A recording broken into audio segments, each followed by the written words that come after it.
Қазақстан тарих пәнінен мектеп бағдарламасы бойынша осында төмендегідей біз сұрақтарды ұсынамыз.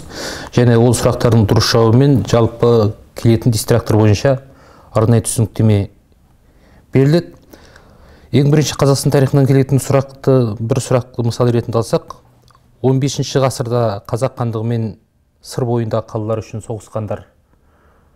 Бұл жерде 7 сыныптың бағдарламасы бойынша бұл 7 сыныптағы жалпы Қазақстан Республикасында қолданылатын екі оқулықтан қатар алынған, ешқандай сәйкестік мұнда тудырмайды. Бұл сұрақтың негізі дұрыс жауабы сын нұсқасындағы Шайбани хан және Моғолстан билеушілері Темір ұрпақтары.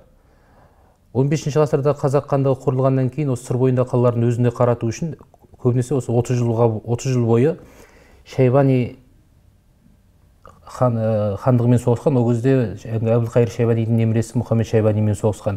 Ал ол кезде Шайбани хан жалпы қазақ хандығына Моғолстанмен одақтасып қарсы шықса, қазақ хандығы ол кезде Темір ұрпақтарымен бірігіп, жалпы Шайбани ханнан сыр бойында қалалардың көп бөлігін өзіне қаратқан. Жаңағы мысал келтіретін болсақ, Созақ, Сығанақ, Сауран қалалары. Бұл жаңағы 7 сыныпқа арналған. Сейден Жолдасбаевтың оқулығында 170 бетте, және Назкен Бакинаның оқулығында 2012 жылғы шыққан 209 бетте анық көрсетілген. Ал басқа дистракттар жаңа Батыс Сібір ханы, Бұлғар ханы бұл келмейді. Өйткені Батыс Сібір ханы сыр бойындағы қалалар үшін, Бұлғар ханы территориялық жағынан да бұл сәйкестік келмейді. Және ойрат билеушілері сыр бойына дәл осы кезде жете қойған жоқ. Сібір ханын жаңа айттық. Ал орыс князьдігі мен Алтын Орда билеушілері 15 ғасырда жалпы Алтын Орда негізі ыдырауға бет алған болатын, ыдыраған.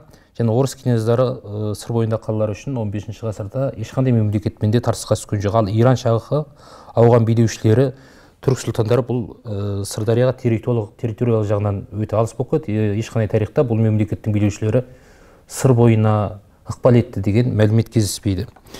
Ал енді Қазақстан тарихы бойынша келесі сұрақ: 1916 жылғы Торғайдағы көтерілісті ұйымдастырып басқарған Сардарбек. 5 жауап берілген. Мұнда бір жауабы дұрыс. Дұрыс жауабы Амангелді Иманов, Амангелді Өдербайұлы Иманов.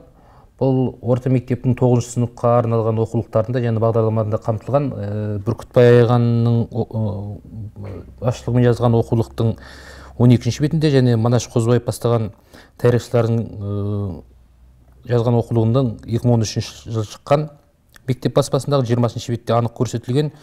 Ол кезде 1916 жылғы 25 маусымдағы патша жарлығына қарсы бүкіл қазақ даласы ұлт-азаттық көтеріліске шыққан. Оның ішінде әсіресе қарқынды орын алған бұл Торғай және Жетісу облыстарында көтеріліс. Бұл кезде Торғай облысында қыпшақтар өздеріне қан етіп Әбділғапар Жанбосыновты тағайындайды. Жалпы Торғайда шыққан көтерілістерін Сардарбеге етіп, сол Амангелді Имановты тағайындайды. Бұл Амангелді Иманов өзінің соғыс жүргізу тактикасымен және бір орталыққа әскерлерді жұмылдыра білуімен ерекшеленген.